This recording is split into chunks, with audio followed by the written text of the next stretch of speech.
Hi అండి. సింపుల్‌గా ఇంట్లోనే ఎగ్ నూడిల్స్ చేసుకుందామా? పిల్లలైతే అడుగుతూ ఉంటారు కదండీ! నూడిల్స్ కావాలి, మ్యాగీ కావాలని పిల్లలు అడుగుతారు కదండీ! నేనైతే ఇక్కడ ఎలాంటి సాసులైతే యూజ్ చేయడం లేదండి.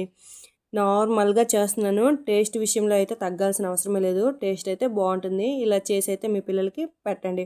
ఫస్ట్ వాటర్ ఏమో మంచిగా మరిగించుకోవాలండి. ఇలా బుడగల్లా వచ్చేటట్లు మరిగించుకున్నాక మనకి ఎన్ని నూడిల్స్ పీసెస్ కావాలంటే అన్ని నూడిల్స్ పీసెస్ అయితే వేసుకోండి. నేను 4 నంబర్స్ చేస్తున్నానండి.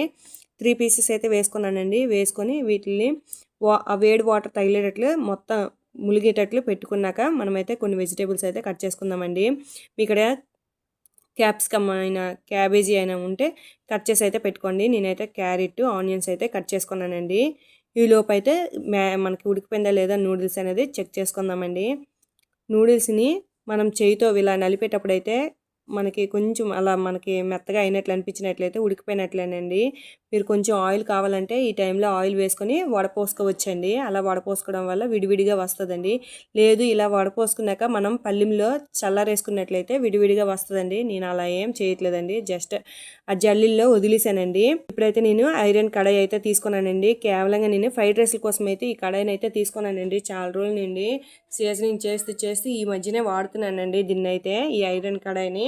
ఫస్ట్ ఆయిల్ వేసుకొని కడాయి హీట్ అయినాక ఎగ్స్ అయితే వేసుకోవాలండి. మీకు ఎన్ని ఎగ్స్ కావాలంటే అన్ని ఎగ్స్ అయితే వేసుకోండి. నేనైతే ఒక 5 ఎగ్స్ వేసుకున్నానండి. వేసుకొని వీటిల్లో అయితే మంచిగా కలుపుకుంటున్నానండి. కడాయిలోనే కలిపితే వైట్ అండ్ ఎల్లో మిక్స్ అయిపోద్దండి. అలా మిక్స్ అయిపోయినాక కాసేపు వదిలేసినట్లయితే మనకి మంచిగా ఆమ్లెట్ లాగా అయితే రెడీ అయిపోద్దండి. ఇలా వదిలేయడం వల్ల మనకి ఎగ్ అనేది చిన్న చిన్న పీసులు అయిపోకుండా కొంచెం పెద్ద పీసులు అయితే మనకి కనిపిస్తుందండి ఇందులో. మళ్ళీ నెక్స్ట్ ఏంటంటే కొన్ని టిప్స్ అయితే చెప్తానండి. ఎగ్ బాగా ఫ్రై అయిపోవడం వల్ల మనకు నీసు వాసన అనేది రాదండి. ఈ ఐరన్ కడాయిలో ఫ్రై చేస్తుంటే ఏం ఫీల్ ఉందిరా బాబోయ్! చాలా బాగుందండి. ఎక్కడో మనము బయట తింటే వాడు ఫ్రై చేస్తాడు కదండీ! అలా ఫీల్ వస్తుందండి నాకైతే ఫ్రై చేస్తున్నప్పుడైతే.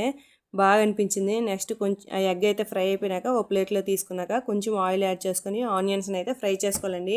ఈ ఆనియన్స్ వెజిటేబుల్స్ అనేవి 50% ఫ్రై అయితే చాలండి. హై ఫ్లేమ్లో పెట్టి అలా ఓ 2-3 మినిట్స్ అయితే ఫ్రై చేసేయండి. ఫ్రై చేసినాక టేస్ట్ తగ్గట్టు సాల్టు, టేస్ట్ తగ్గట్టు కారము, ధనియాల పొడి, కొంచెం మసాలా, గరం మసాలా అయితే వేసుకోండి. వేసుకొని మనం ఫ్రై చేసుకున్న ఎగ్ కూడా వేసి మంచిగా కలిపేయండి. కలిపేసినాక నూడిల్స్ని ఉడికించుకున్న నూడిల్స్ని కూడా వేసుకొని ఇప్పుడు కలుపుకోండి. మనకైతే ఇలా కలుపుతూ ఉంటే కొంచెం అయితే ప్రెజర్ పడుతుందండి. అలా అనేసి 2 స్పూన్లతో అయితే కలుపుతున్నానండి.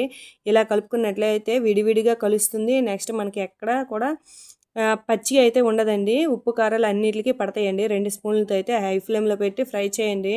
టేస్ట్ అయితే చాలా బాగుంటుందండి. నేను ఐరన్ కడాయిలో చేయడం ఏంటో కానండి అసలు ఏమి వేయలేదండి ఇందులోనైతే. టేస్ట్ అయితే చాలా బాగా వచ్చిందండి. క్యాబేజీ ఉంటే అబ్బా ఇంకా బాగుంది అనిపించిందండి.